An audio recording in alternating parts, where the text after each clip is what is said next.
All right. Welcome, Mixed Mental Artists, to another edition of Mixed Mental Arts Book Club. Today we're going to talk about Behave by Robert Sapolsky. I've recently read this. I know that Andrew's read it a couple times, and I think you've read it as well recently, Hunter, right? Yep, last few months.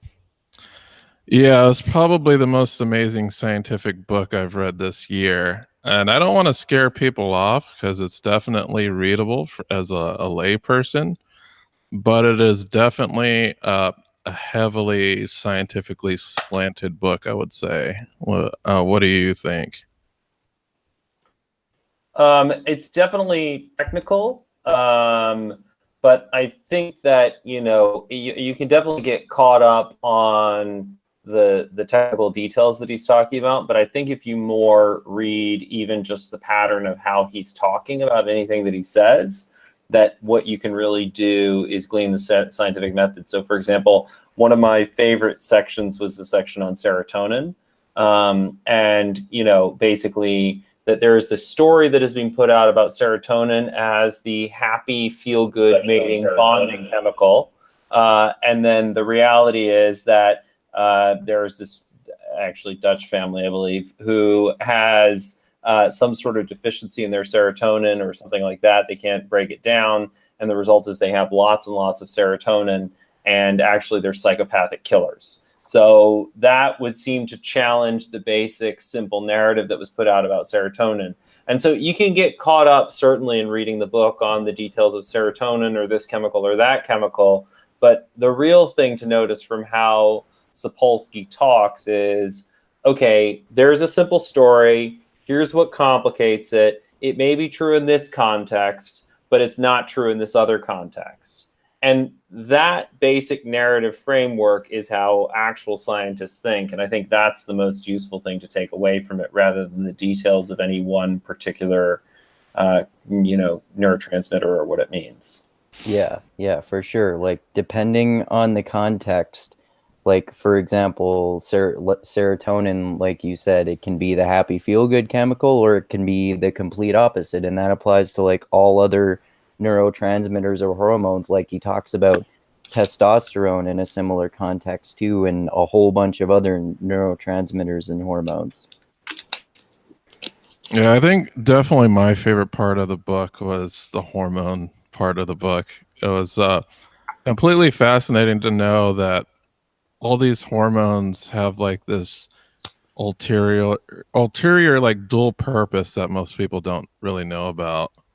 Like and it doesn't necessarily mean that a person high in testosterone is going to be like some aggressive maniac. It's like there are these two competing dichotomies within a hormone. Like I think he said regarding testosterone, like it will make you prone to aggression, but it also makes you um, become more groupish as well. From what I read, like it also fosters like a groupishness within a family unit. Like Yeah, it's I more think, towards aggression to like an outsider, right. Yeah, yeah, but not Uh, necessarily to somebody within, your Dunbar number or your tribe. yeah, well, and the same thing with oxytocin too, right?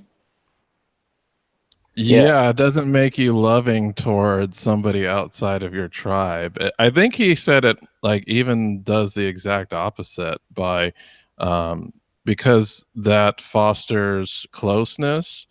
It fosters closeness to your tribe and does the opposite to those outside of the tribe.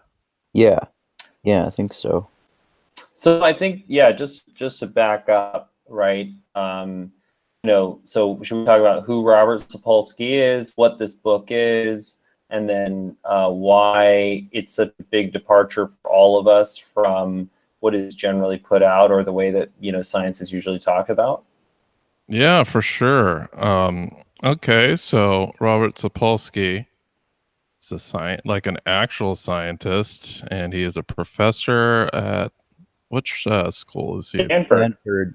That's right. I didn't look up his bio recently, so if any of you guys want to take that away, feel free to do so. Well, I'll let Wikipedia and the wisdom of crowds do the work. He's an American neuroendocrinologist and author. He's currently a professor of biology and professor of neurology and neurological sciences, and by courtesy, neurosurgery at Stanford University. In addition, he is a research associate at the National Museums of Kenya. And he has spent decades studying baboons and other primates, if I'm not mistaken, in their natural environments. That is correct, which is why he has that Kenya tie-in. Yeah. And one thing that I really like about the way he talks, both in his book Behave and also in his lectures often, is he talks his interdisciplinary approach, rather. And he talks about how, okay, so let's look at this behavior, and we're going to look at it. We're going to look at this bucket. So this bucket is, let's say, neurology. This bucket is anthropology. And there are all these other buckets. Let's look at each one of them individually in terms of this behavior, and then combine them together, and it can give us an inkling of how this behavior works. And it talks all throughout the book about how our neurotransmitters and our hormones react are highly context dependent, and our environment has a large impact on whether these genes are turned off, whether these genes are turned on, and the epigenetics of how all this behavior works.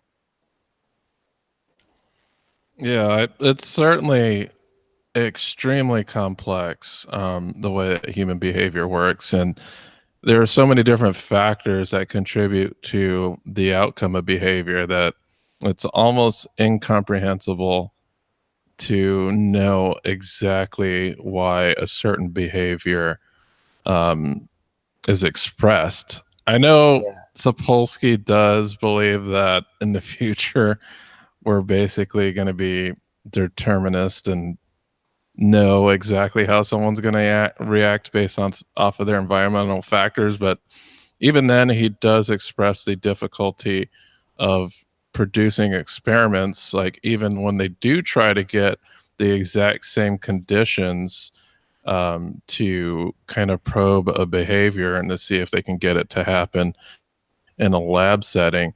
They even have a lot of difficulty doing that as well. Yeah, and you also reminded me of how I think later on in the book he talks about how the neurobiology of behavior has been used in various court cases, and he talks about how we can figure out a lot about human behavior, and we're figuring out more and more all the time.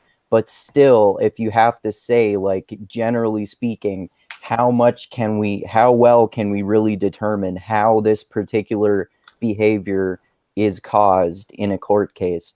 Scientists still don't really have much of a fucking clue. But I think, again, what we're really talking about here is distinguishing between scientists, as in people who practice science, and people who practice scientism. Yes, that's what I thought. Who I guess practitioners of scientism would also be called scientists. So, or lawyers, or lawyers, or journalists, or self-help gurus, or popular podcasters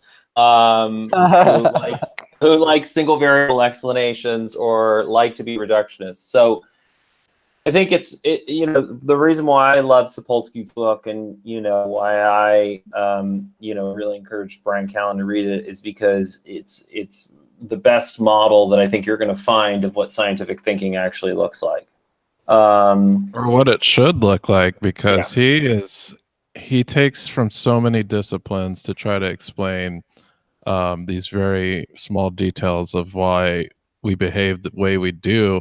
And he doesn't approach it from one scientific, well,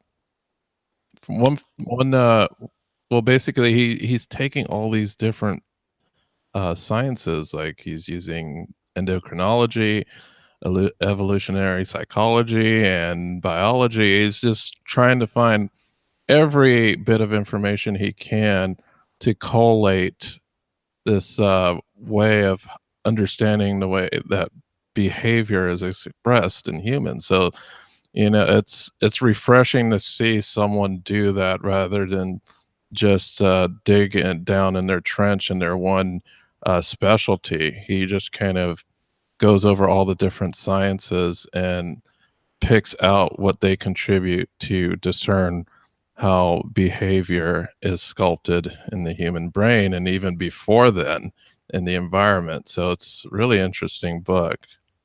Yeah. What you just mentioned there too is really interesting too, where he talks about prenatal environmental effects and how there's like a building mountain of research on how much of a profound effect this can have on children, and how until I'm not sure when exactly it was. Maybe Hunter knows more about this specifically, but until maybe relatively recently, it was thought that prenatal environmental effects didn't have that much of an impact.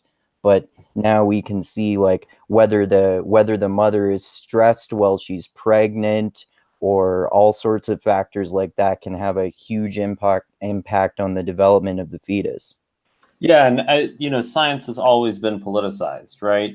And really, I mean, in a much larger sense, humans have always told stories to justify their power, right? So the Chinese had the mandate of heaven, the Stuarts liked the divine right of kings, and the Nazis liked eugenics, and the Soviets liked the basically anti-eugenics. So if you look at the sort of the nature-nurture dichotomy that's sometimes presented, right? The Nazis created a totalitarian, horrific regime based on the idea that it was all nature.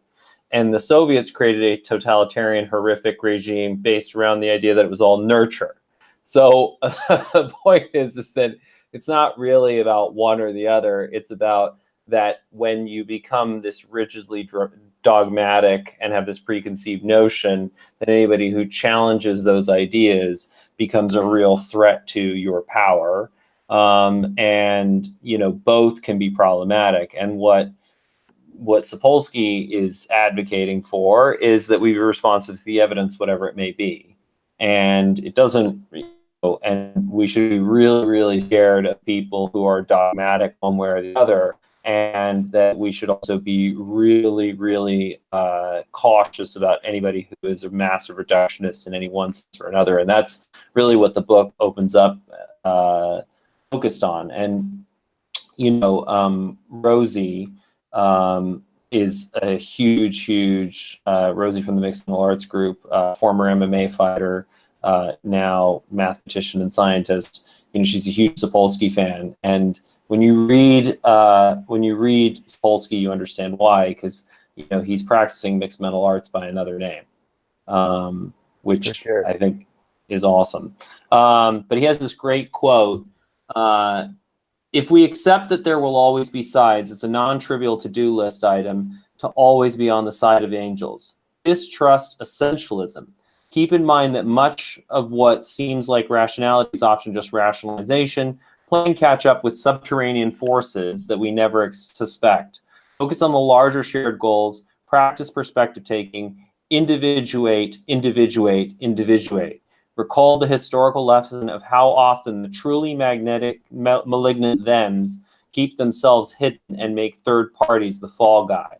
And in the meantime, give the right of way to people driving cars with the mean people suck bumper sticker, and remind everyone that we're all in it together against Lord Voldemort and the House Slytherin."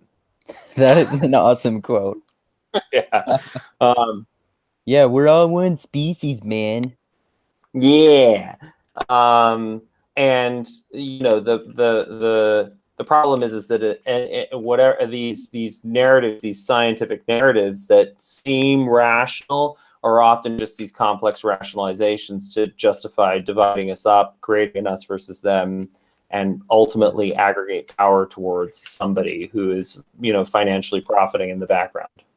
That's why one thing I appreciate about Robert Sapolsky's interdisciplinary approach, which is, like you said, similar to mixed mental arts, is that one thing I learned before, but I've been reminded of more a few times recently is that if you get too entrenched into one way of thinking, whether it's an academic discipline or anything else like a political ideology or anything, you can become really extremely knowledgeable about that. But I think that there are studies that show that the more you learn about a particular way of thinking, the more it actually increases your ability to form sophisticated rationalizations for your views, and it doesn't actually make you more intelligent. Mm-hmm. So that's why I like to always be conscious of looking at different ways of looking at different things and different academic disciplines and different ideologies and so on. And that's one thing that Robert Sapolsky stresses a lot too. Yeah, because let's see if we can concretize this and take a specific Mandy. example. Mandy, how are you doing, Mandy? Dusty says hi. Hello. She probably can't hear me. No, she can't hear you, and she's just coming to retrieve her power cable. You, how are you? Anyway, so yeah,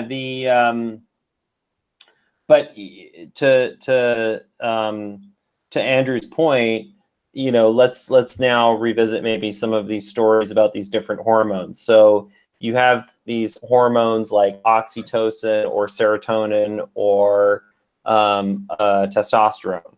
And in the popular media, you end up with very specific narratives about what these hormones are. They end up essentially becoming like different Power Rangers or different Care Bears or something like that, and they all have different feelings, like different ones of the Seven Dwarfs. We make them into characters in the biology of the brain, right? So testosterone is the aggressive, mean, grumpy male aggro hormone. Oxytocin is the love cuddle hormone. And then, serotonin is the happy feel good hormone. And when we don't have enough of it, we get depression, right? Which we can also talk about Johann Hari's book, Lost Connections, for that last one. So maybe we should just talk through, just to be of maximum use to anybody who's listening to this, each of those three stories and why those stories make sense and then what they leave out, right? So take testosterone. Okay, so I remember as a kid learning about testosterone and thinking that only men had testosterone. That was sort of the picture that was put out. Is that true? No. What? Chicks have testosterone, then why don't they have big dicks and beat the shit out of people? I don't understand. Probably because they have a lot less of it than men do. Yeah, and it's about ratios. It's about Yes. relative ratios. So it's not just about explicit hormone levels. It's also about what is the ratio between testosterone and estrogen and progesterone and all these other hormones. Yes. But the simple story is dudes have testosterone, women don't. Oh, that's not true. Okay. Also, part of what Dusty brought up, what is the deal with testosterone? Does it always make us aggressive? No. Nope. What other things can it do? It could make us less aggressive depending on the circumstances. So what sort of circumstances might draw out being less aggressive?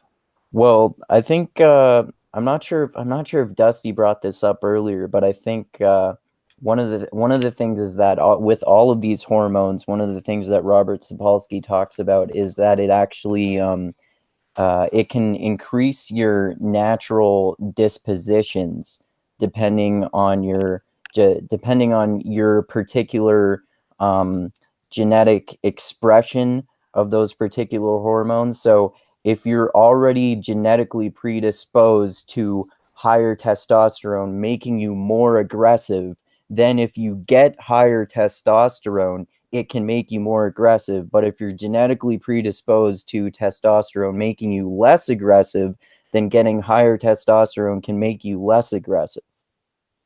Right.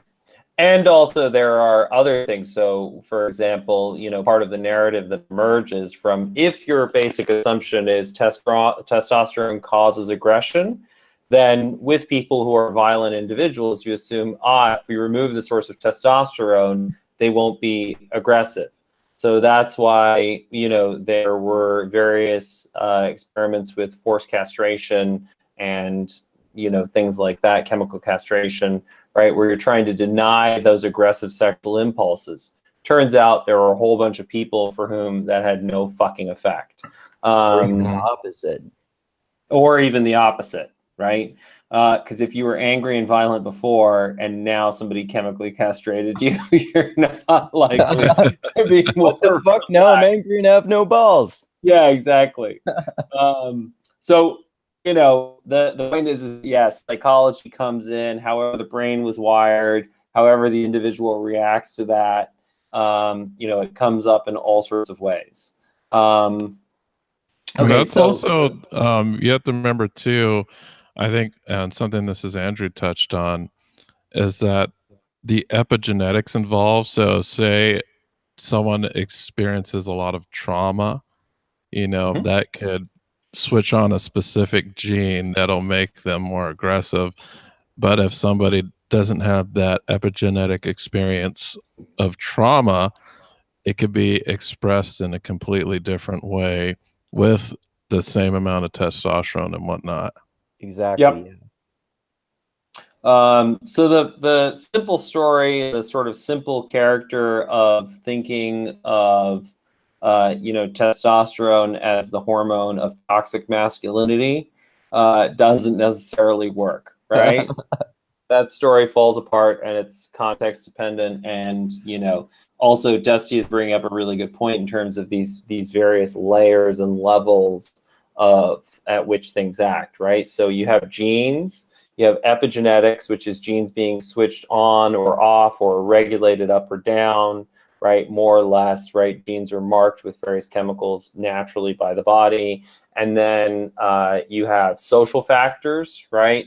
So, I might not be particularly violent, but suddenly if I'm, trying to fit in a group, trying to impress a girl, right? Brian Callen always tells the story of how the second a pretty girl would walk into a gym, you would guarantee that someone was going to get fucked up, because suddenly everybody is trying to assert their dominance, trying to impress her. So, people, rather than, faking it, actually punch too hard. So the social factors play in there. There's also, what's going on nutritionally, what, micronutrients are available, what macronutrients are available, environmental factors, are there chemicals, sunlight? I mean, it all goes into the mix, becomes massively, massively complicated and all interacting.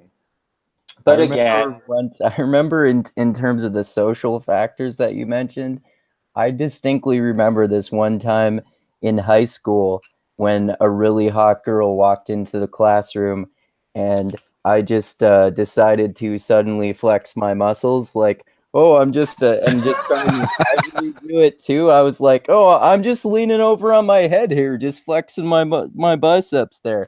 Oh yeah, just doing it casually there, no big deal. Yeah. Yep. People do that. Yeah, people leck, and they leck in all sorts of ways too, right? Yeah. Like it's the whole thing that we learned from Jennifer Jacquet, that when women around men start using bigger words, so just bigger muscles or bigger punches, it's also bigger vocabulary words, because we're trying to impress her. It's a mating display. Yep. So anyway, so that's I think that's pretty good for testosterone. What about oxytocin? Oxytocin, which is usually described as the cuddle hormone, because it just and this all comes down to one famous experiment, which is about these two types of voles, the prairie vole and the montane vole. And one of them has low oxytocin levels, and they're sluts, And then the other of them has really high oxytocin levels, and they engage in pair bonding. They form long-term monogamous relationships. So out of this one piece of data about these, voles emerges this story that like, oh, pair bonding is caused by oxytocin. And so then that becomes the popular story. It gets lots and lots of press. And then Sapolsky, like the party pooper that he is, comes in and complicates that story. And what are some of the things we find out about oxytocin?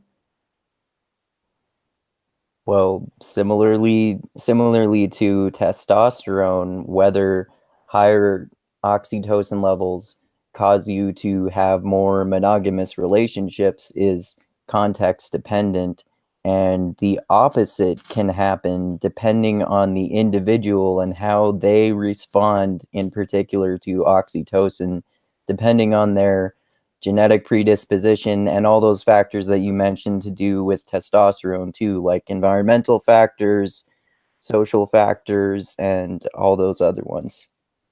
Yep. So it essentially oxytocin increases in-group cuddliness and increases out-group violence. Yes. So you're more likely to cuddle with the ones who are in your group and more likely to fucking rip the throats out of and eat the babies of people who are outside your group. Uh-oh. Yes. It can make you more aggressive in some ways. Yeah. So again, that simple story dies.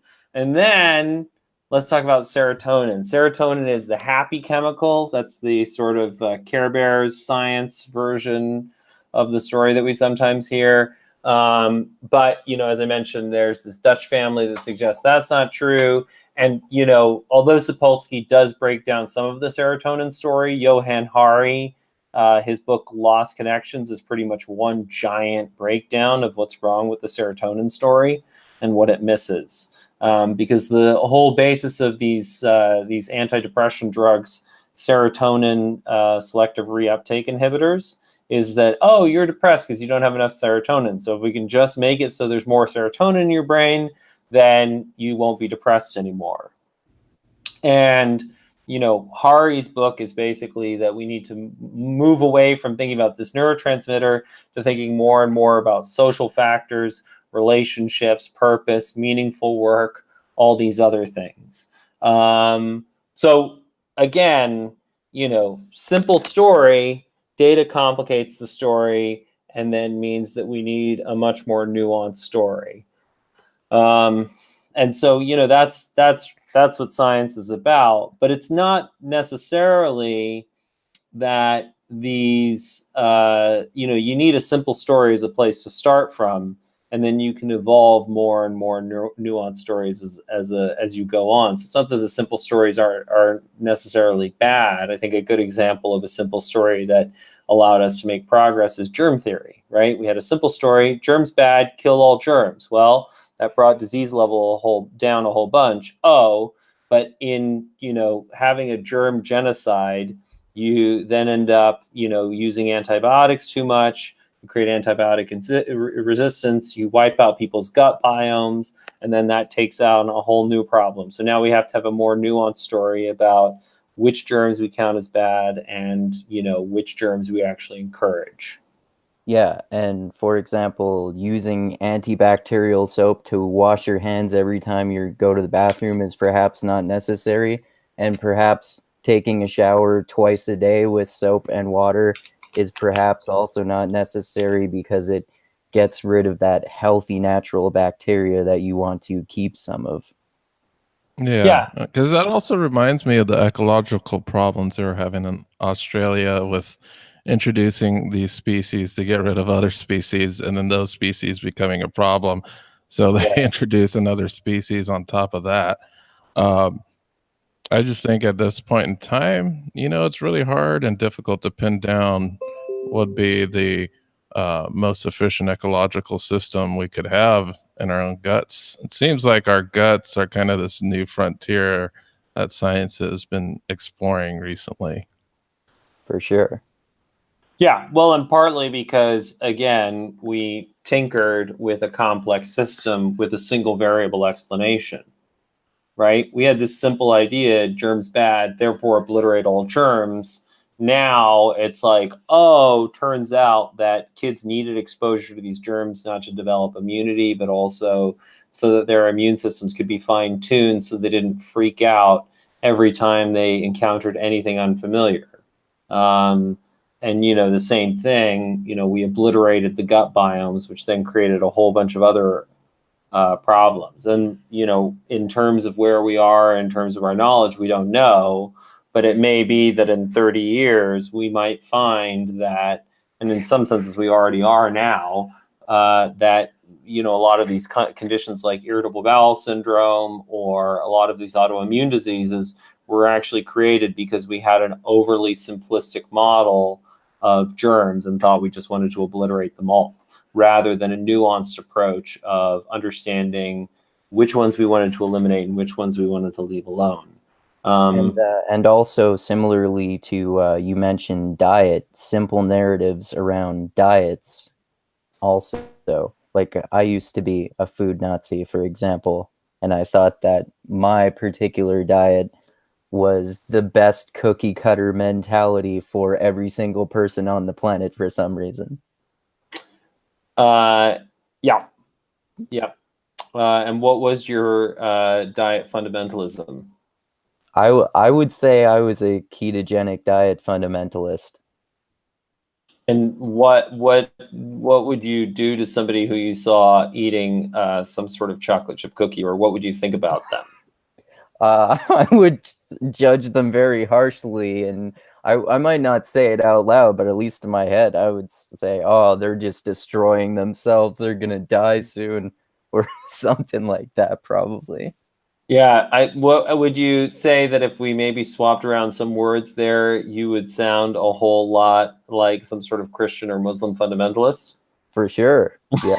It's very much the same pattern of thought. You are not praising Jesus, or you are not praising Allah. You therefore are sinning and will go to hell and be punished. And then it's a short step to think, oh, and it's therefore my responsibility to help you on your way there. Yes. I know all. I will help you. Yeah. Okay, so that's a sort of it gives, I think, a bit of a feel or an overview of what Behave is about. That it is about understanding this context dependence and really being much more intentional about the narratives we believe, which is what science is about. But maybe we could talk about some of the other sections, right? So he breaks down the chapters into, talking about behavior, and then he has 1 second before, seconds to minutes before, hours to days before, days to months before. And these timelines are all linked up to these different layers of complexity and what's acting at each stage, right? So hormones, epigenetics, nutrition, culture, that sort of thing. But what can we talk about? Dusty sort of hinted at this already a little bit, but chapter 6, adolescence, or dude, where's my frontal cortex? Oh yeah. Well, I've talked about it on Facebook a little bit. And that is because a lot of people believe, well, it's not really a belief, but they say that teenagers don't use their frontal cortex at all. That is not the case. But at that point in their lives, there's these raging hormones that can influence behavior. And it's also not the case that once you are 25, on your 25th birthday, you magically have a fully formed prefrontal cortex, no matter what person you are. Yes, you do. Yeah, that's really right. I know there's also the argument that, these people shouldn't be able to drink or make very life-determining decisions before that age. But during the time of your adolescence, that's when hormones are going in full bore. It's not that there's no, it's not that it's just amygdala use. Some people think that teenagers completely run on the amygdala, but it's just that they don't have the experience and the frontal cortex development to really rationalize the decisions they make. Impulsive decisions are pretty common at that age. I remember a bunch of impulsive decisions I made. But as far as the hormones, there are perfectly, like, you've all gone to high school. Everybody knows there's a wide range of spectrum of, how responsible a teenager is versus, the completely reckless ones. There's a lot of environmental factors that factor into that, as well as just the physiology of the hormones enacting on the brain. But it's not as easy as saying that all teenagers are completely insane and impulsive. There's some underlying factors within their earlier development that may assist them in making a little bit more mature decisions in an age that you do not expect that from, an adolescent sense. And is it just hormones, Dusty, that go into this maturation process of the frontal cortex? No, because it's also just simple biology, experience. Experience also builds that frontal cortex. We make new connections with our neurons with what experience we have. If we can't expect, a young American adolescent to have a lot of life experience. That may be different in other parts of the world where you are forced to become an adult at a very young age. But when it comes, because if you think about through all human history, it's not always adolescents that are going off and making crazy decisions. It really depends on your culture as well, how you're brought up. So, just comparing an American, for instance, where life is relatively simple and easy, to somebody that may be in a more war-torn country that are set in survival mode, um, you'll notice that there are very different levels of impulsivity that occur between, somebody who has their survival insured versus those who do not. Yeah, I think I mean, part of what I was hinting at is that I'm bad at hints. You have to oh, it's like okay. Lay it out there. inject them into my brain and give Yeah. me like Well, let me inject shit into your brain right now, Dusty. So, in the same way that Sapolsky talks about how there are all these levels, there's genetics, there's epigenetics, there's nutrition, there's culture, there's social factors. With the brain maturation, there's often the simple story that it's with teenagers that it's about hormones, but it's also about myelination. So as we use pathways, our pathways are wrapped in myelin, and that makes those pathways faster. Young human brains are highly unmyelinated. So those pathways haven't been developed, they haven't been reinforced. That's why, kids trying to make sounds or walk, it's so clumsy. They haven't developed those pathways yet, and they certainly haven't reinforced those pathways.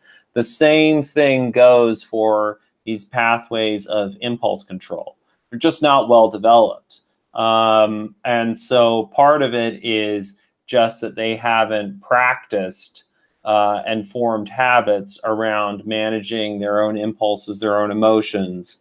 So if you think about it as essentially the brakes, that's sort of often how the frontal cortex and the prefrontal cortex are talked about, and they just don't have good brakes. So if you don't have good brakes, then you just go skidding off, and any impulse that comes along, it just goes. Yeah, and I think it's important to highlight what the way you were phrasing it in terms of how it's about practice. Like, I remember I learned that term myelination from that book, The Talent Code, and the author was talking about it in terms of like learning the skill of playing tennis. So the better you get at playing tennis, the more it myelates that pathway in your brain, and the more you improve at that skill. So like you were saying, in the same way with impulse control, the more you practice that, the more it myelates that pathway at your brain, and the more you get better at it.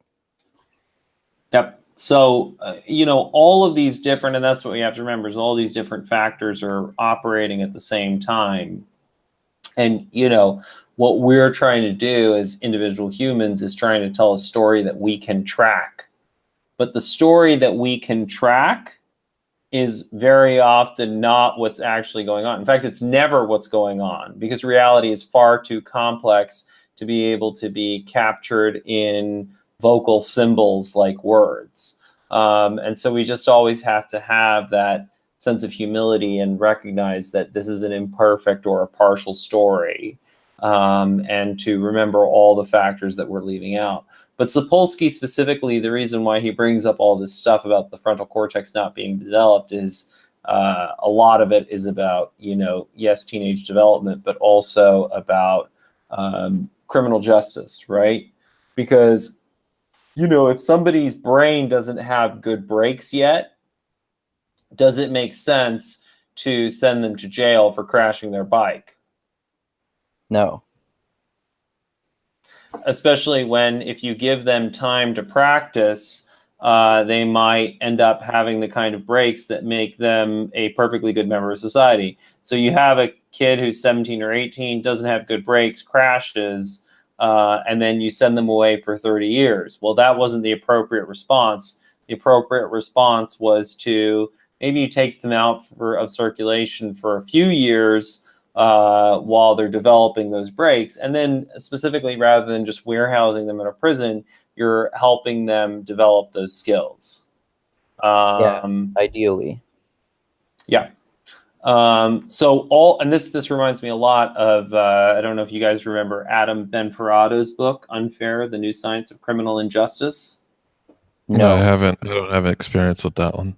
It's a great book, but Benferrado's whole point is that we have all this science now that across the board just makes it clear that our criminal justice system needs a reboot. It needs a massive, massive overhaul, because we know things about how humans actually behave. It's another example of, okay, you've got this rational agent theory, but rational agent theory is a terrible approximation for how humans behave. So there's a famous Israeli study where they had people, they looked at parole hearings and how likely were people to get parole. Biggest predictor of whether people got parole was when in the day their parole hearing was, because it came down to how hangry the judge was. How recently they had eaten lunch, or how close to lunchtime it was. Yep. So that's the reality of how humans behave. Is that when we don't have food, our decision making is different. And the famous example of nutrition in criminal justice is the Twinkie defense. Do you guys remember the Twinkie defense? No. So sounds familiar. Yeah, the guy who shot Harvey Milk, his whole justification was that his lawyer claimed he was fucked up because he'd been eating Twinkies. Harvey Milk, the gay rights activist. Yeah,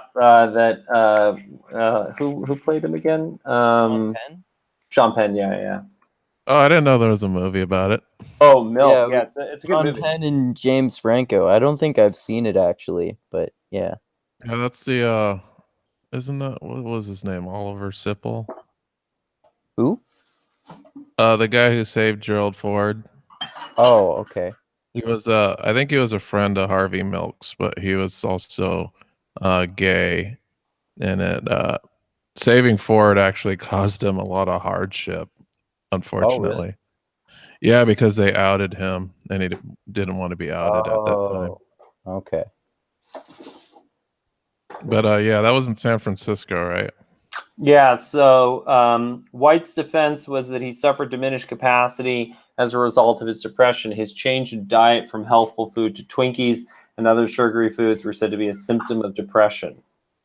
Contrary to common belief, White's attorneys did not argue that the Twinkies were the cause of White's actions, but that their consumption was symptomatic of his underlying depression. So it wasn't that Twinkies made him do it, it's that he ate Twinkies because he was depressed. And so both the shooting of Harvey Milk and the eating of the Twinkies were symptoms. This is one thing that I don't like about the criminal justice system. It's not necessarily about what's the most right and what's the most wrong. It's about who is the best at arguing. Who's the best at rationalizing? Yeah. Yeah, and it's also not focused. I mean, this was Jared Diamond's whole point in The World Until Yesterday. It's not focused on restorative justice and trying to make people whole, right? Yeah. I think there's also the problem of how do you separate the wheat from the chaff in that system. You can't really house everybody within this closed system and expect a great outcome. Because there's going to be those who are not able to be rehabilitated under any circumstances, and there's going to be those that are.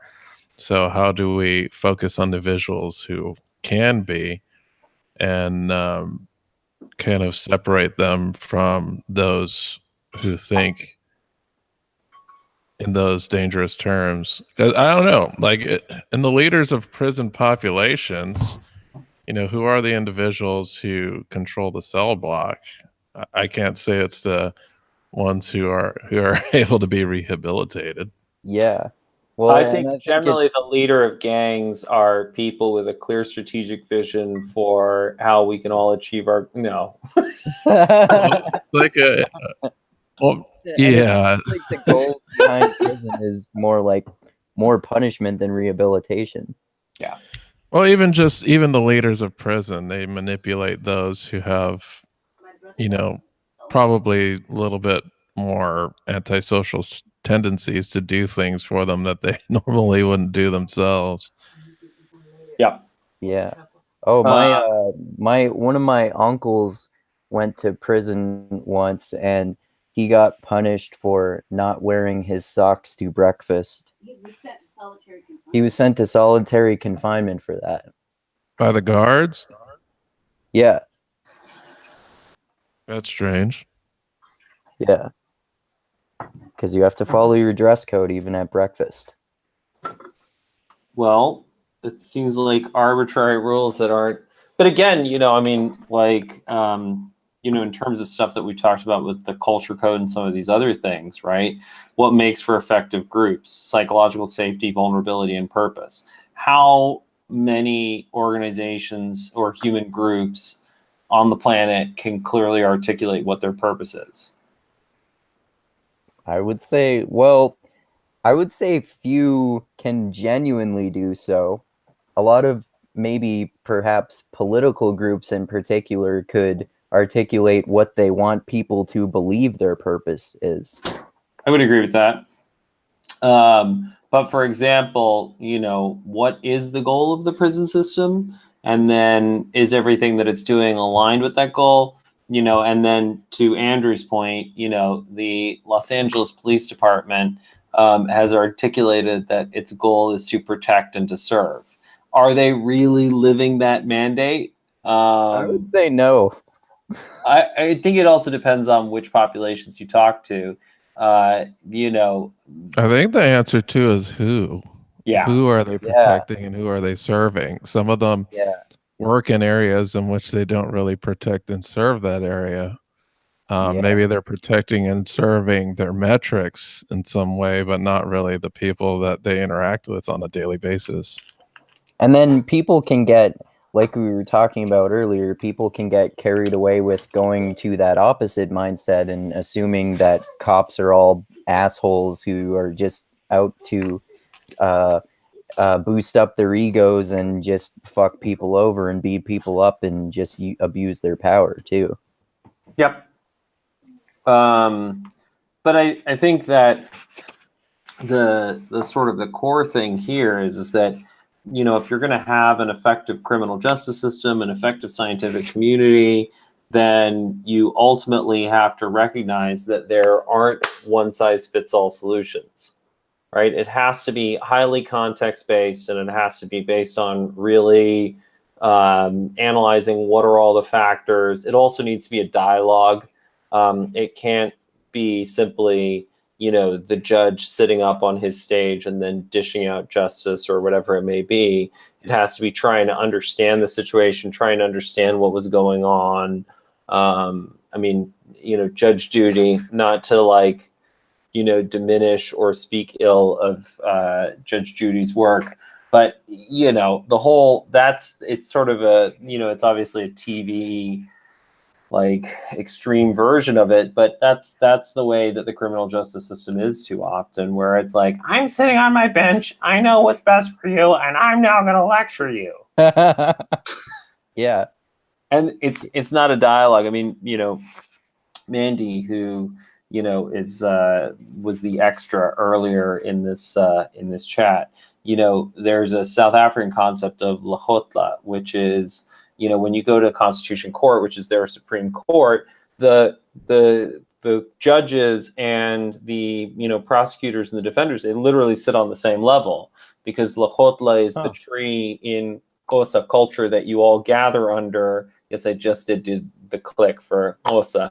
Probably wrong, by the way. But you all sit under the tree, and no one is higher or no one is lower. It's a community of equals trying to figure out what's best for the community. And that's the sort of justice that Jared Diamond was talking about in The World Until Yesterday. Oh, Mandy just told me that I did it wrong.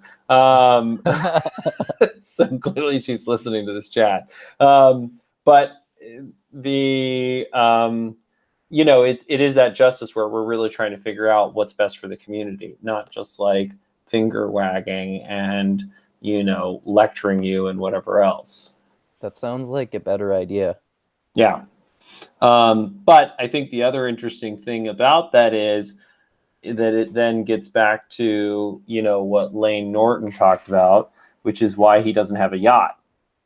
Because if it's local and if it's context-based and if it's based on dialogue, then you don't get to be the sage on a stage. You don't get to be this person who is an expert who knows what's best for everyone and dispense the solution to everyone. You can economically only have a small number of people that you individually work with and get to know with. So then what you have is you have much more income equality and much more power equality, because if Andrew, in his capacity as judge, lawyer, doctor, fitness practitioner, accountant, whatever, can only work with a couple of dozen people, and Dusty, in his capacity as judge, lawyer, doctor, fitness consultant, tech guru, whatever, can only work with a couple dozen people, and Hunter, in his capacity as educator, judge, lawyer, doctor, fitness guru, whatever, I will probably not be a fitness guru, but can only work with a few dozen people, then that means that we inherently have a much more equal society.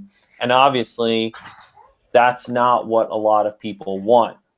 So if I can convince you that there is a one-size-fits-all and that I, as king, know what's best for tens of thousands of people or hundreds of thousands or millions of people, then I can justify aggregating all those resources to me, because I have managed to convince you that I am the key to holding society together and working, because I uniquely have the insight.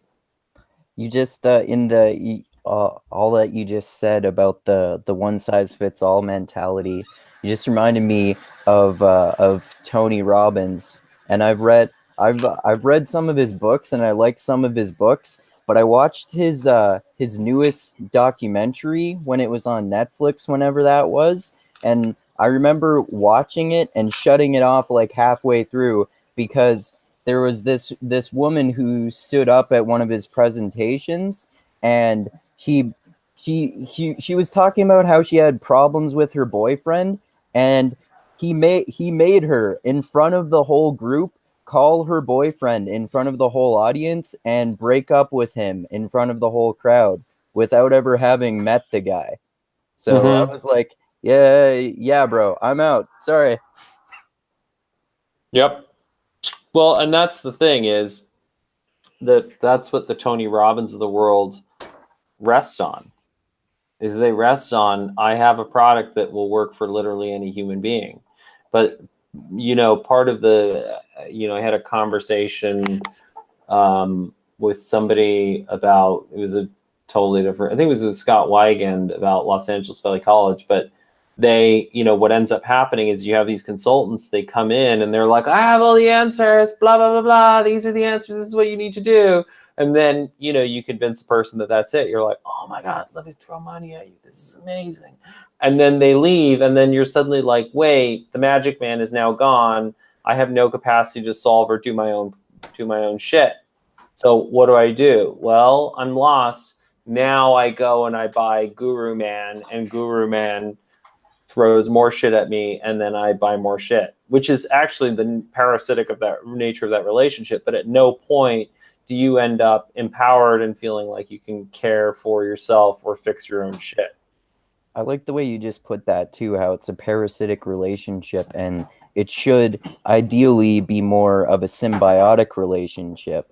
It reminds me of this quote that I saw that someone posted yesterday. It was, I'm paraphrasing here, but it was something like, leaders don't make followers, they make more leaders, which I think is a really good way of looking at that concept. Yeah, I think that's absolutely right. And it is, this thing that we talked about with Ken Gordon and with Adam Hansen, that, it's about the guide by the side, not the sage on the stage.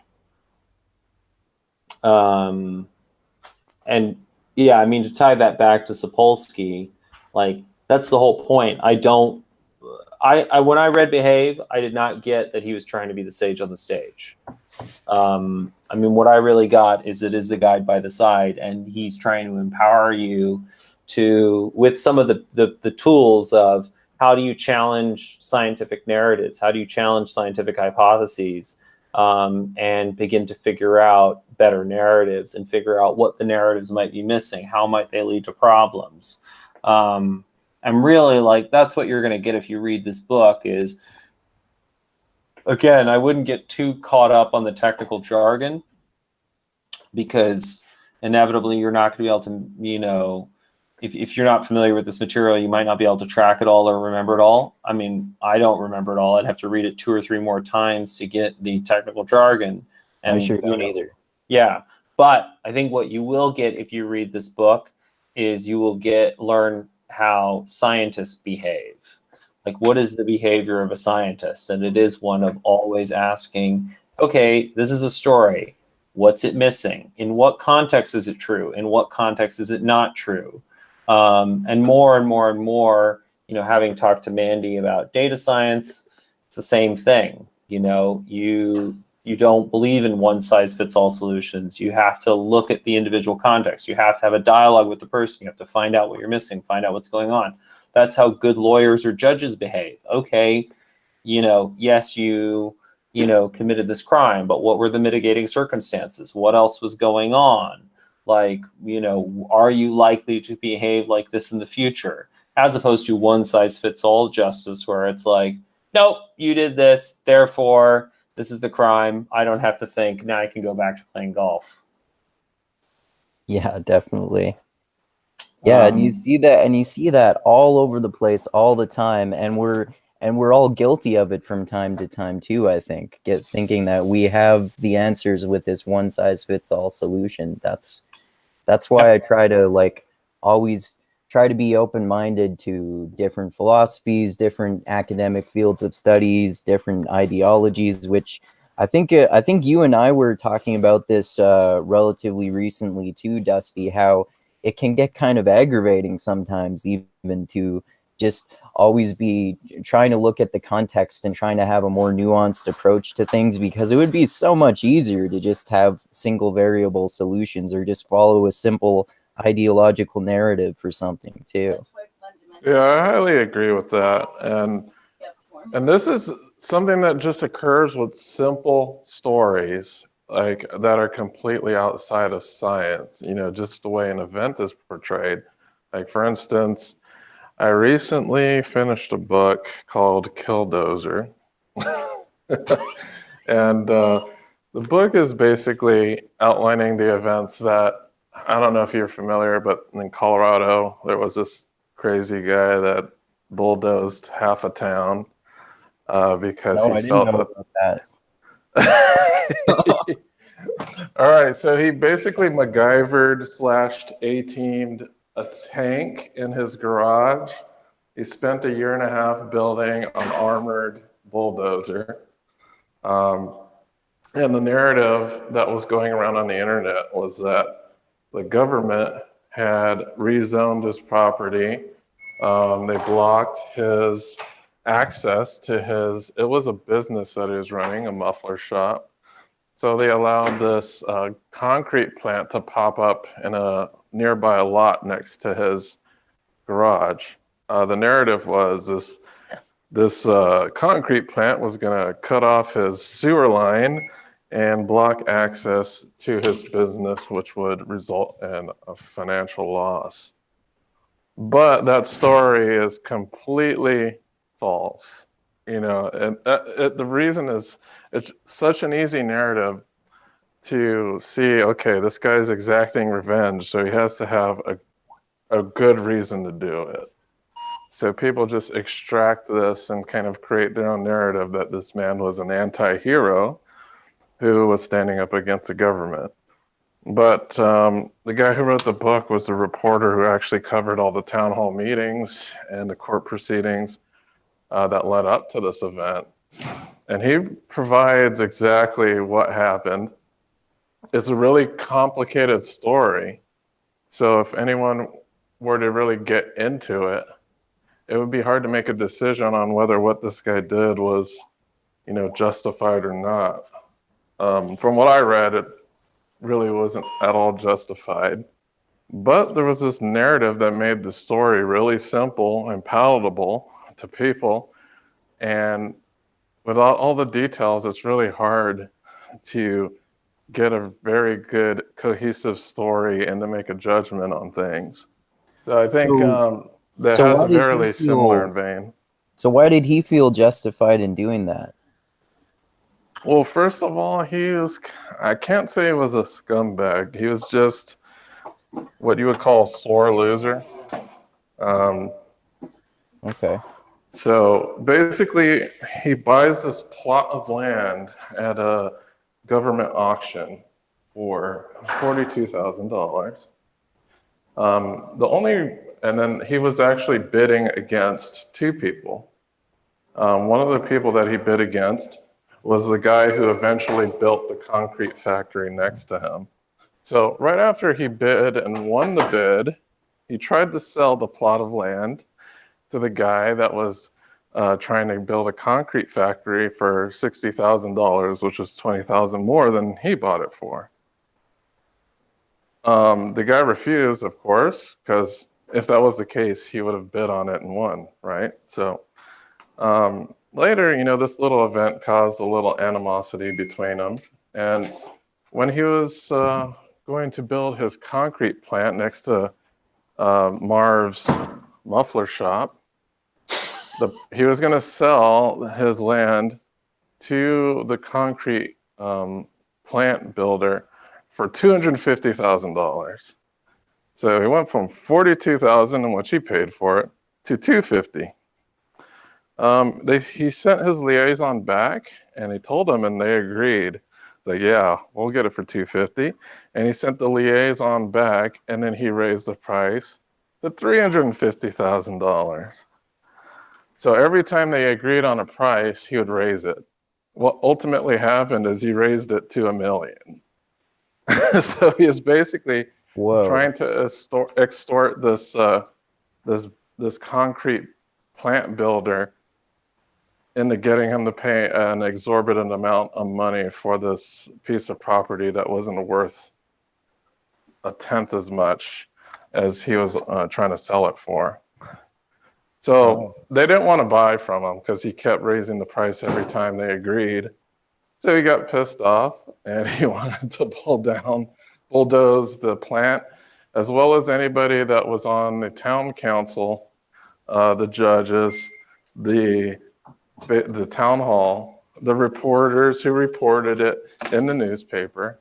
So he went after all these people kind of in a fit of rage and just being a sore loser. And as you can see, he wasn't really justified.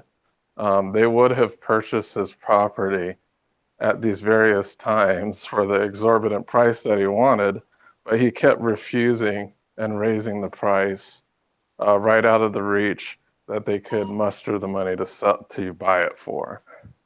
Wow. And he did eventually sell his property to a man that was leasing part of it.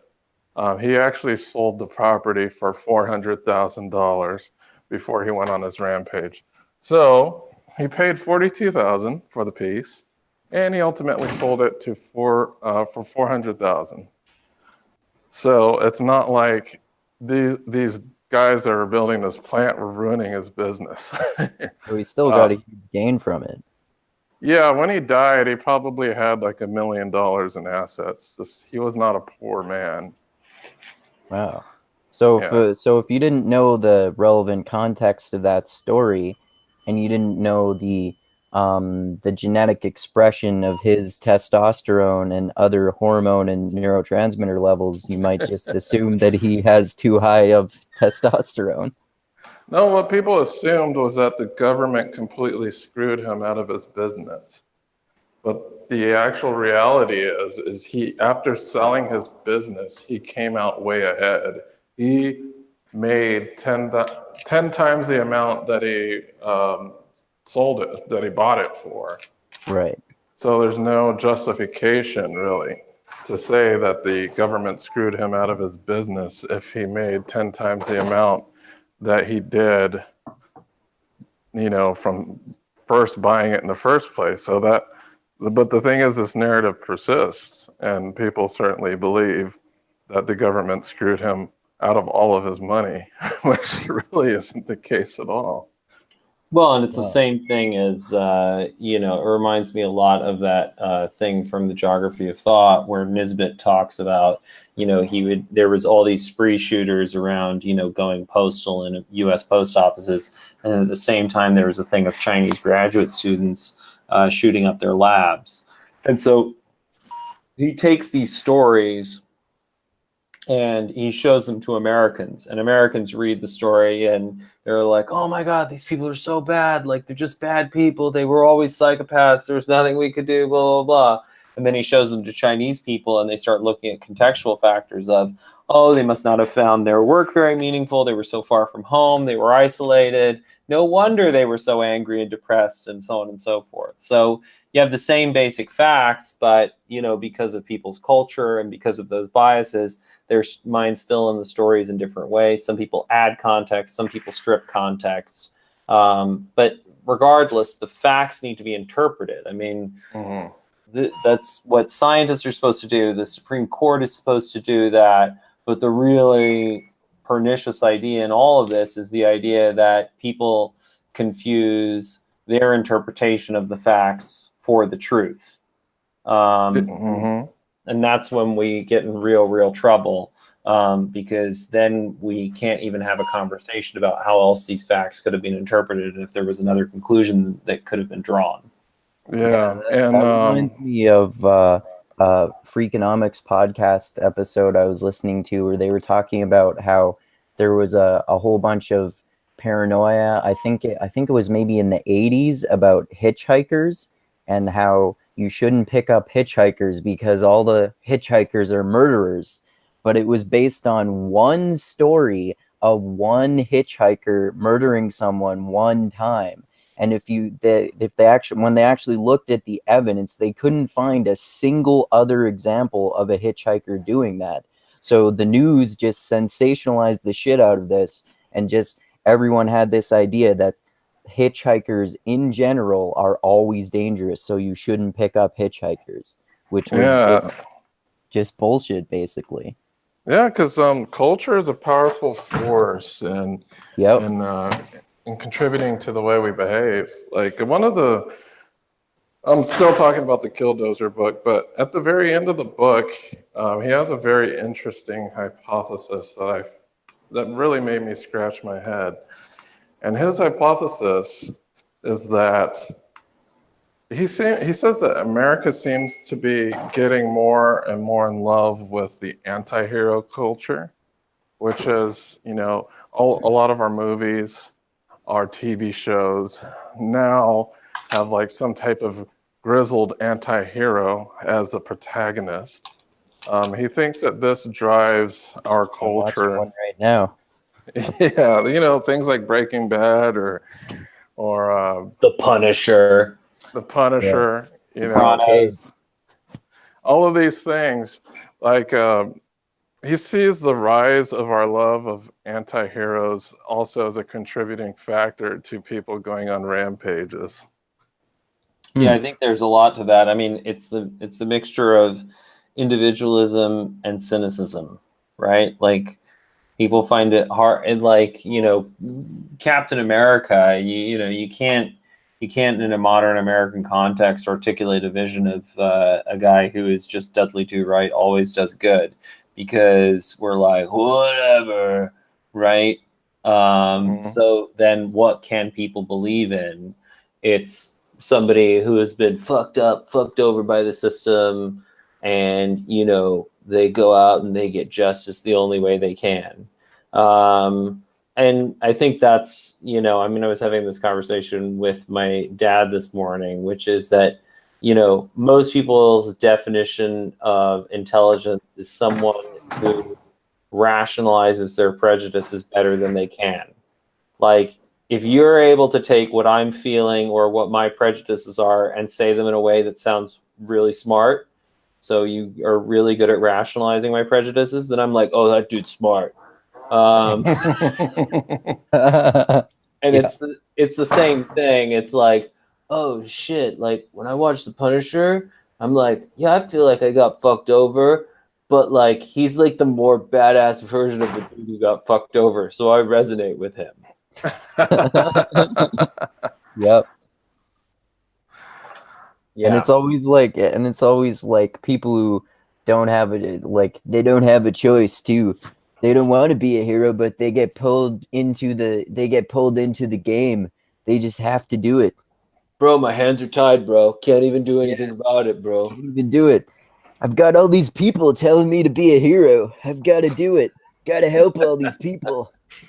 I just want to be left alone and have a simple life. But I got to be this anti-hero. But that's the thing, again, like it's that feeling of powerlessness. Like people feel like they're not even making choices anymore. They feel that the system is fucked. So those are the heroes that people resonate with because it reflects their prejudices. I mean, look at The Sopranos. What was The Sopranos really about? It's about a guy in suburbia who hates his job. It's just that his job happens to be running a criminal organization. But if anything, like that's how lost the American male feels. Like even a job that is about breaking the law and doing whatever you want, actually you just feel massively constrained by your family. Mm-hmm. So it's yeah. I mean, I think to some extent these stories. There's something going on in the zeitgeist. Then all these stories appear. Everybody in Hollywood is trying to figure out the hit stories, or the ones that really resonate, or the ones that reflect a lot of what's going on with people already. And yeah, I think the point is that that's not. I would say neither the sort of fantasy of Captain America, which is nationalist propaganda, or the fantasy of Tony Soprano are particularly healthy. Or even the fantasy of the school shooting. Yeah. Like just thinking about that themselves, my guess is in these individuals' brains, when they're committing these acts, they believe they're a hero of some sort. That Yep. they're righting some type of wrong that occurred in their life. So it's kind of just it's permeating in a lot of different sections of culture. Just like the whole, what was it, the incel thing, and as people think they're justified in their action. It's not just a random murder. It's planned and done for. I have no idea what they do it for, but it certainly feels like they're taking vengeance upon somebody or a group of people. I feel like one of the many factors that must be involved. There's that it seems like maybe they feel like they don't have any friends or anything like that, which is part of why I agree with what a lot of people say about how collectivism can get really out of hand in a lot of ways, but also individualism can get really out of hand in a lot of ways too. And like both of them are really important. Like we need to be individuals, but we also need to be part of groups for society to really be able to function at its best, I think. Yep. Yeah, it's certainly about striking the right balance, and whatever that balance is, who knows, right? Yeah. Yeah. And it'll be different for different people, obviously, too. Yeah, and I mean that's the real work is to figure out better narratives that allow us to evolve a better society. Because the core thing, I think the most important thing to come out of this is that is going to be highly context dependent and highly. I mean, there's a reason why Sapolsky says individuate, individuate, individuate. Like one size fit all narrative don't work, and the world is too complex for any small cluster of individuals in an ivory tower or on a court bench or anywhere else to figure these things out. Like it's going to take all the minds on the problem to be able to evolve narratives and evolve systems that work and that can make sense of, okay, why are these people doing school shootings? Why are these people driving bulldozers in Killdozer fashions? Which, by the way, Dusty, if you ever want to make like a retro arcade game, Killdozer is an amazing name. There's already a game in similar vein. It's not called Killdozer, but there's a game called Blast Corps where the premise of the game is so weird. So there's a nuclear weapon that travels along a path, straight path, that is not, you're not able to basically divert or detour it. So whatever's in front of it, you gotta tear it down. So there are levels where you're tasked with clearing away of a rogue truck carrying nuclear weapons, and you just gotta bulldoze a path so that it doesn't explode. But that's probably the closest I can see as a game that's been made based off of just wanton bulldozing of towns and cities. But it's not done for a negative reason. You're trying to save lives, but even then you're still just destroying the heck out of a city to let a truck armed with a nuke to get through it. It's such a silly premise, but it's fun. It's a fun game. Live Dozer. But I think actually, part of the other thing that I would say, Dusty, about school shooters is that, the other thing that you really notice with a lot of those people is that their narratives are not just around the fact that they feel like they're righting some wrong or some sort of injustice, but they feel that their hands were tied, right? They didn't have any choice. The system was set up. This was all that was left to them. They didn't really, they couldn't do much about this. And, part of what Sapolsky's book ends with is this idea that there is no free will, and that ultimately all these factors will be explained. And ignoring the psychology of how humans behave when they believe that they have no choice, like that's a particular perspective to take. To believe that you have no choice is to believe that there's nothing you can do to put on the brakes. So you stop using your prefrontal cortex to try and shut down impulses or to try and go a different way. And I think that's the real problem with, the certain people who try and float narratives that there is no free will, because it ultimately negates and utterly ignores how humans behave when they believe that. Yeah, I totally agree. Like the idea, I think it's a bad idea to extol into the public. I'm not saying it's necessarily wrong, but a lot of these people, specifically the bulldozer guy, Marv Heemeyer, in his tapes that he recorded a week before he did the rampage, he basically said that God had chosen him to do it as a determined action.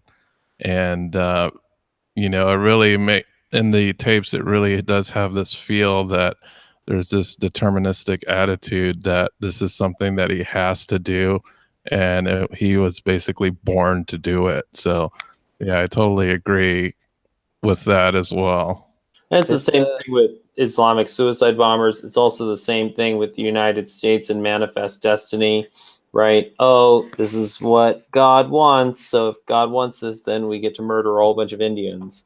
This reminds me too of something that I've talked to Hayden Bruce about before, about how we've talked about different philosophies, about how like postmodernism, for example, is really cool because it like the deconstructionist aspect of it, it breaks down these concepts that we have that we use to operate in our culture. But one criticism of it that he brings up, and that many people have brought up that I agree with, is that it doesn't have practical advice for how you should live your life. And pragmatism, one of the benefits of that is that it is more centered around practical advice for how you should live your life. And that's one thing that I think is always important to remember. And also, it gives you a perfect test for things, right? Because ultimately, humans, like, it's good to talk about this in terms of behavior. There is literally no way that I, as an individual human, can track all the scientific data. There are 60 million different scientific papers, and that's just honestly scratching the surface of all the science that could be collected that we haven't even begun to collect. So there's no way that any human being can claim either to know what is true or that we're ever going to be able to really determine what is true as a species, because the level of data and the level of complexity is just so far beyond our comprehension, right? So that's a fucking mental masturbatory activity to even pretend that you're ever going to get there.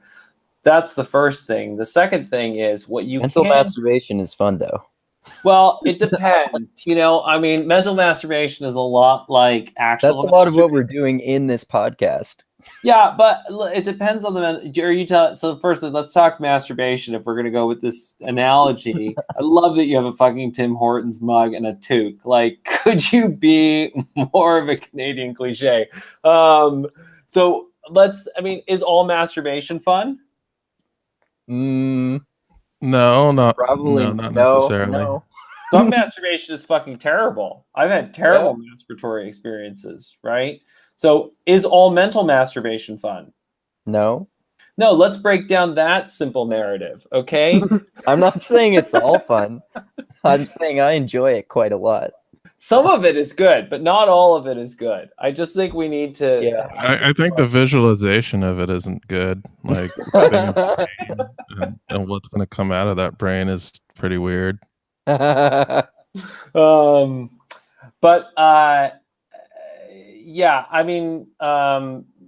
think that what pragmatism does is that it allows us to test beliefs and stories, because I can't answer the question of free will or not free will, right?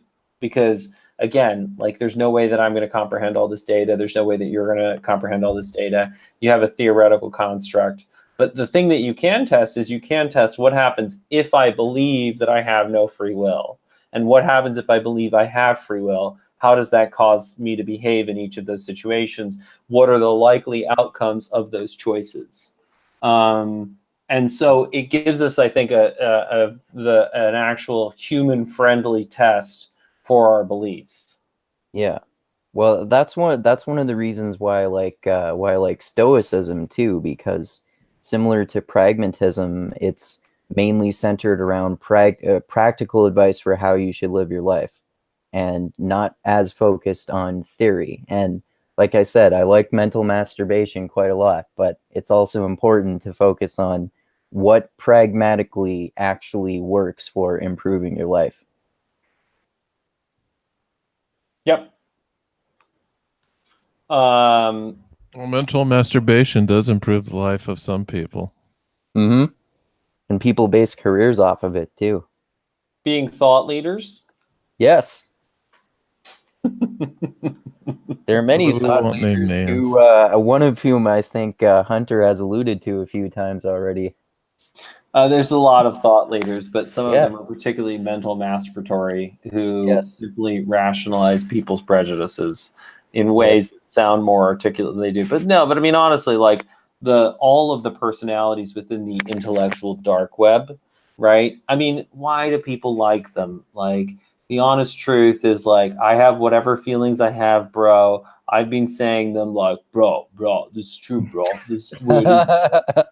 And then all of a sudden, somebody who is a professor or has a PhD comes along and says the same shit that I've been saying, but instead of just saying, bro, it's like this, bro, this is the way it is with women and men, bro. Like, this is what I'm trying to tell you, bro. They like pull out some youngin' shit, or they like pull out some like fucking neuroscience shit, and suddenly they say the same thing that you said, but they've gussied it up and dressed it up. So suddenly now your unformed prejudice actually sounds intelligent and sounds smart. And then you're like, that's what I'm saying, bro. Like, that person, bro, he's smart. Why? Because he thinks like I do, bro.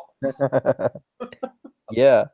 Well, I mean, I like the intellectual dark web, but I mean, not nearly as much as a lot of people seem to. Like I've definitely argued against people who have said, these guys, they're just geniuses, man. Bro. So smart. Bro, they're like geniuses. They like know everything, man. Like totally. Like woke as fuck, bro. Yeah, totally, man. So would you consider the IDW like the bro science of bro science? Yes.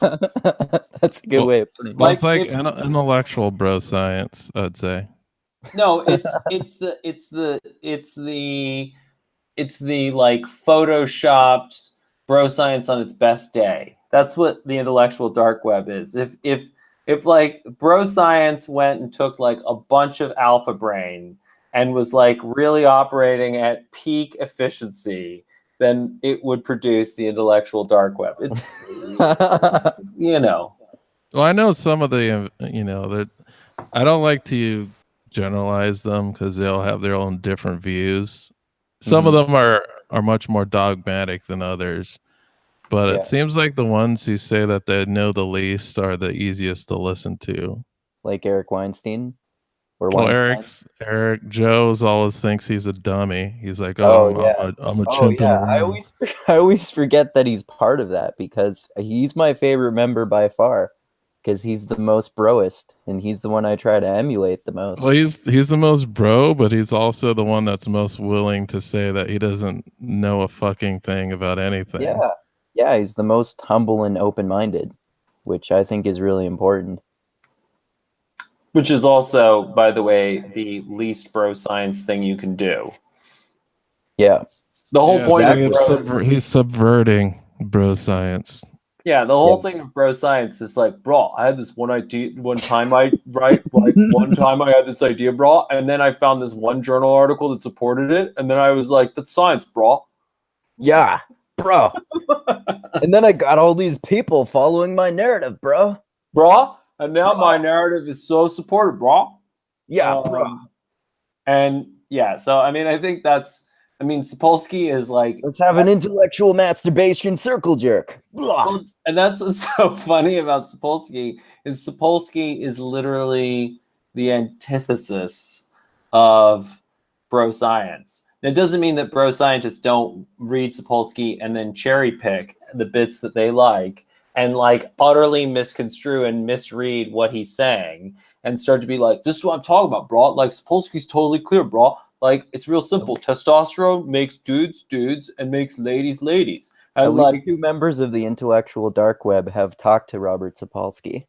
That is true. And they did cherry pick the parts that they liked of him rather than, I mean, it's not like, that's what's also silly about the intellectual dark web. It's not that they don't, they engage with people who disagree with them, but at no point do they actually really get into the areas of disagreement. And then they don't actually fundamentally change or upend their thinking. It's the intellectual dark web is mostly a social club where it's like, bro, see, like we totally disagree on stuff, But then, like, when we talk about how much we love Joe Rogan and jujitsu, like, we totally agree, bro. I like how they act like we're so original. People are so starved for these intellectual conversations, bro. We're so popular because we're providing these intellectual conversations. No one else is doing it at all, man. We're the only people who are doing it. Well, the only one who really is Rogan. Yeah. Like Rogan is the only one. All the other parts of the IDW, they're not hosts of. Well, I guess Sam Harris, but all Sam Harris does is argue with people if they disagree.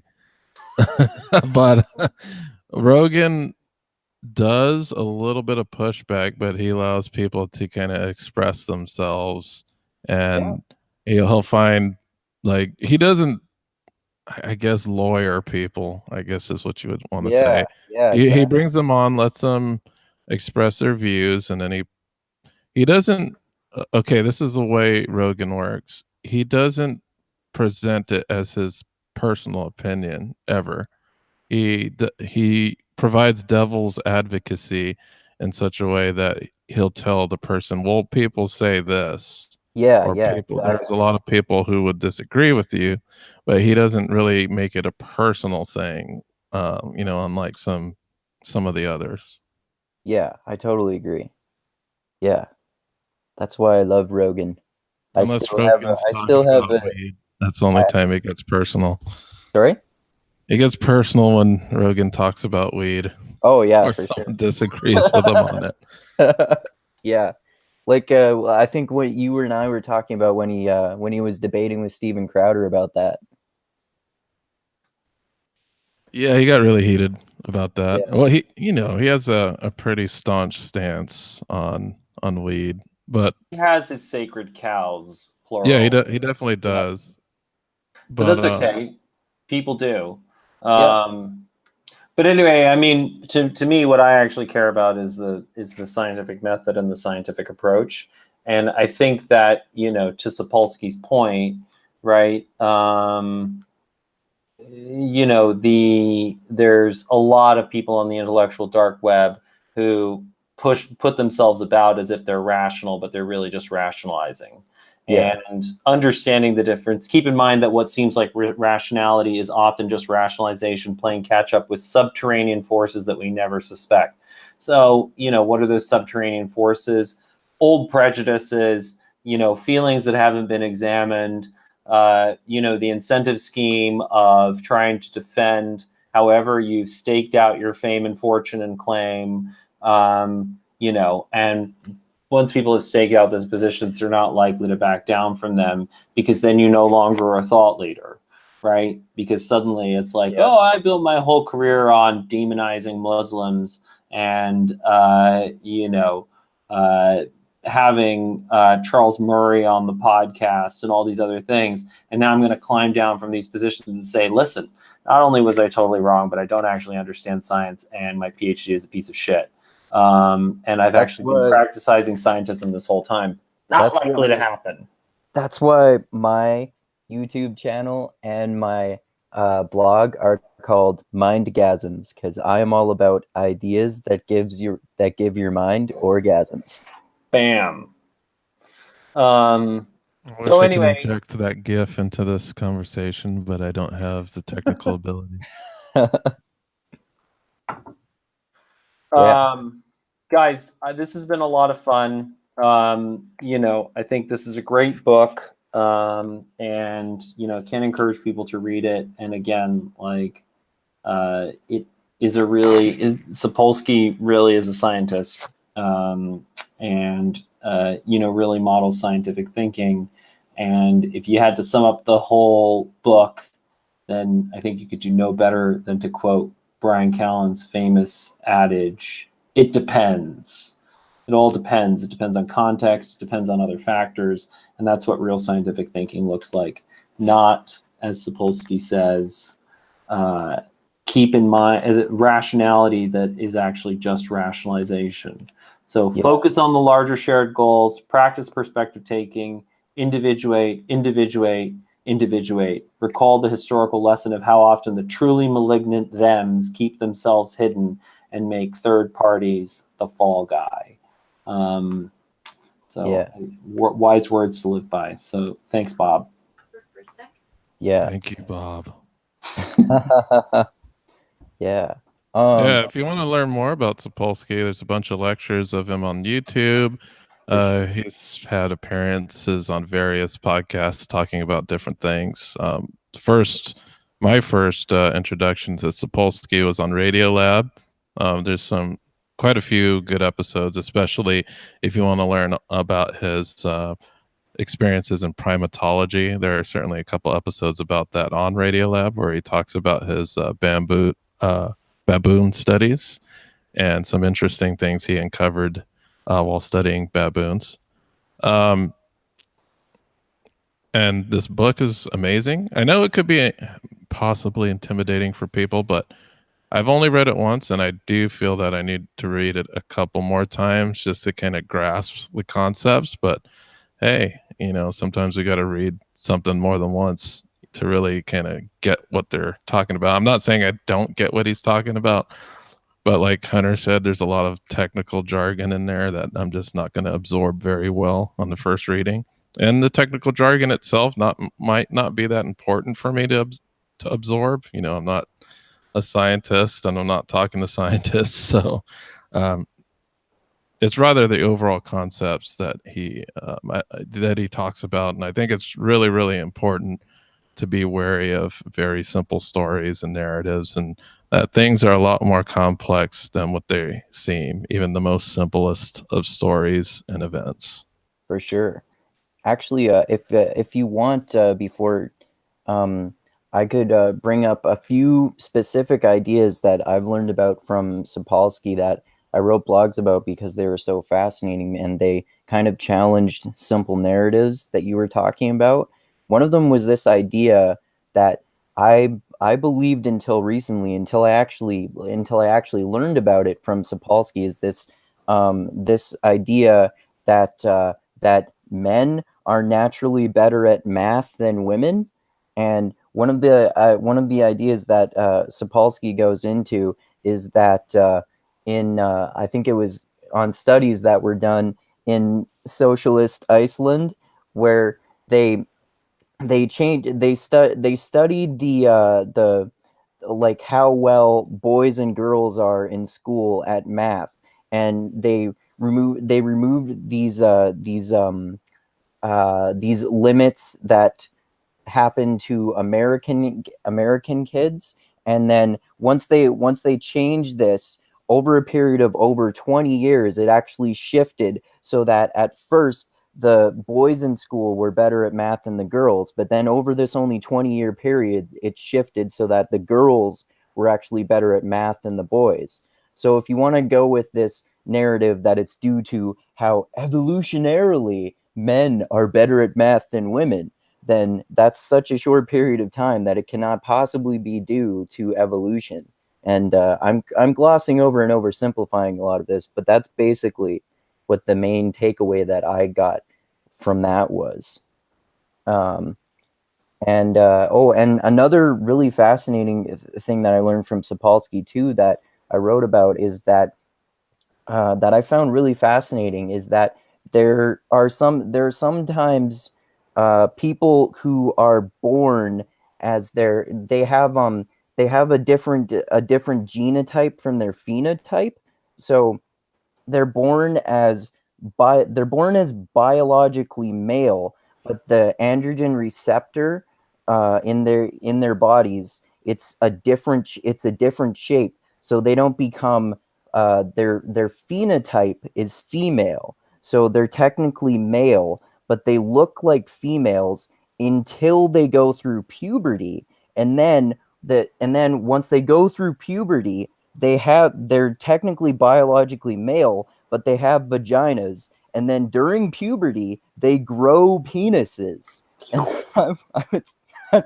this was so fucking fascinating to me because I was thinking, like, it's hard enough to be a fucking teenager. Imagine like having a vagina and then suddenly growing a penis when you're a fucking teenager.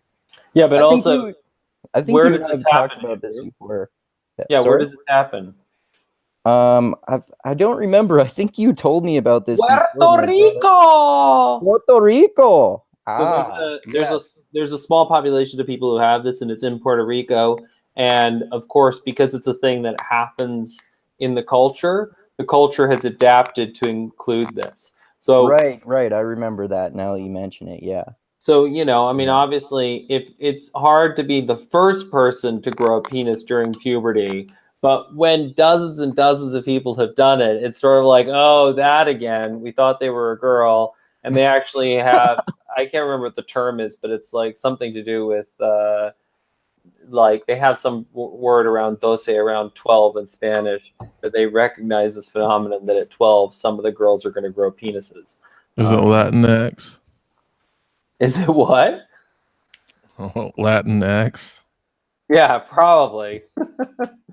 But anyway, you know, the point is that, you know, the culture adapts too. But yeah, I mean, the none of these simple stories that we've inherited make sense. And I think, you know, at its best, what the intellectual dark web could become is a bunch of people who actually practice science under a different name.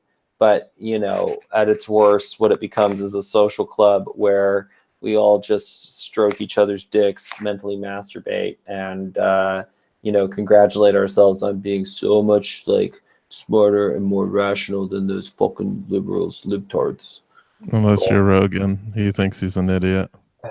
But thinking Yes. you're an idiot, that's why Rogan is much more of a scientist than many of the experts in the intellectual dark web, because he actually questions shit and isn't sure of what he knows. Like, that's the fucking irony and joke is that Rogan is actually the scientist among poser scientists.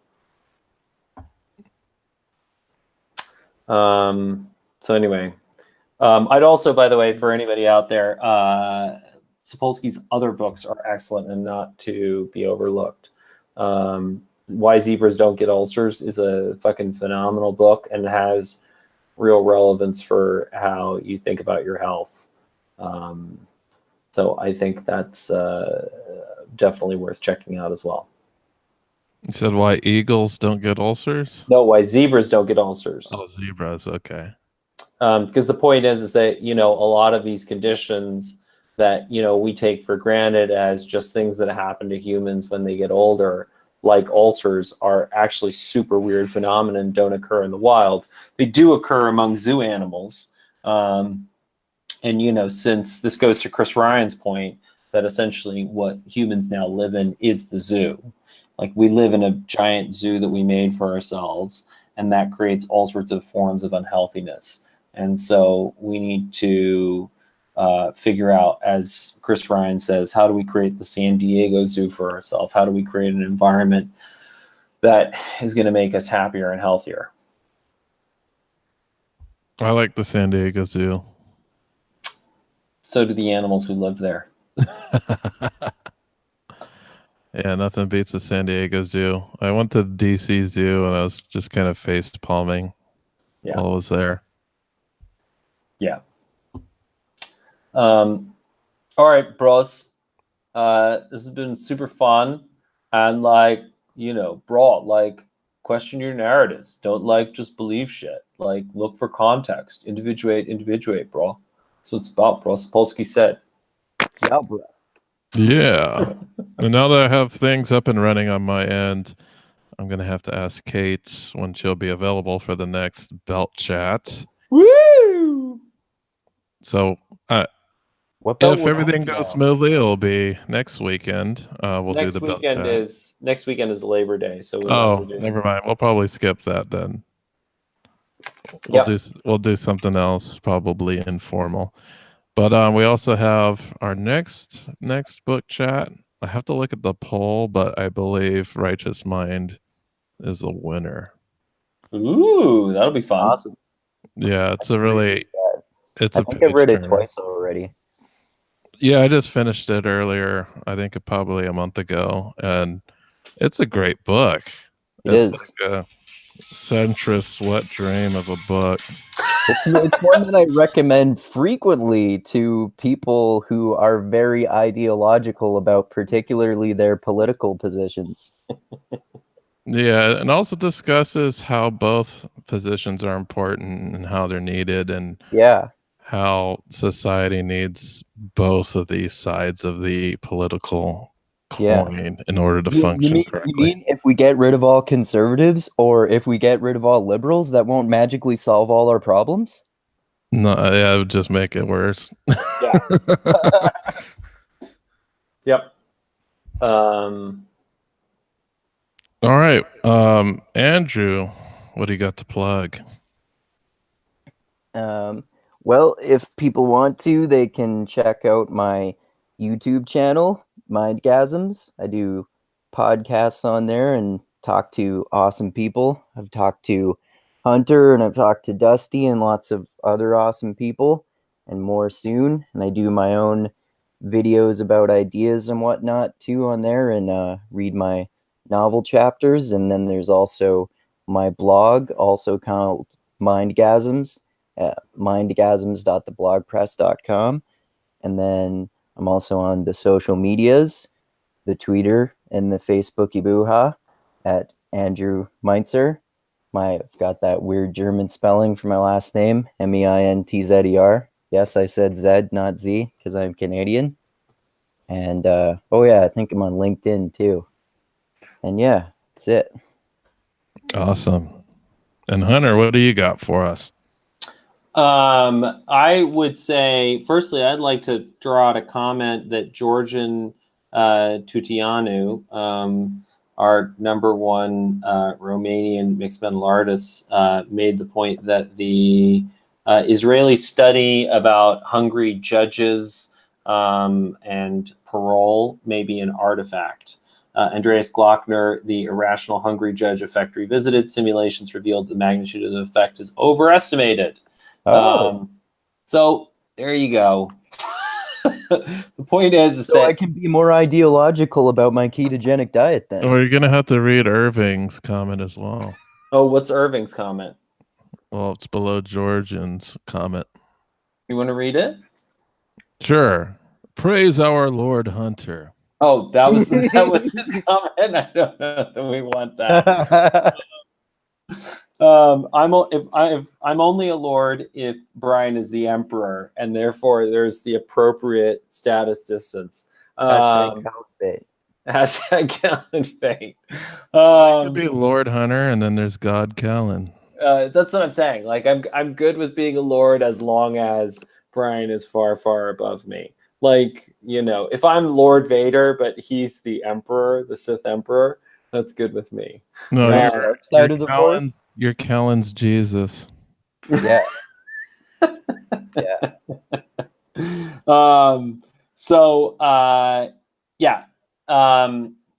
The point is that even obviously, like, why do I like the Israeli study? Because it feels like a good story. It's simple, it's cute, and it proves my point, which is why I think it's smart. So that's how humans work. We rationalize our own prejudices. Even though I'm underscoring everything that Sapolsky is saying, it's because he rationalizes my own prejudices. Well, I can rationalize that comment. Yeah. He says it's overestimated, but there might be a little bit of influence, just like a tiny bit, right? Yeah, I'm sure there's some sort of influence, but again, like, it wouldn't make headlines if it was a study that says, turns out there are many factors in parole, of which one factor is the effect of hunger. We can't say how large this blah, blah, blah, blah. The story is it's the only factor we could find, right? So it's a better story. So, or it's the biggest factor or whatever. So again, the point is that humans tell stories. They always have.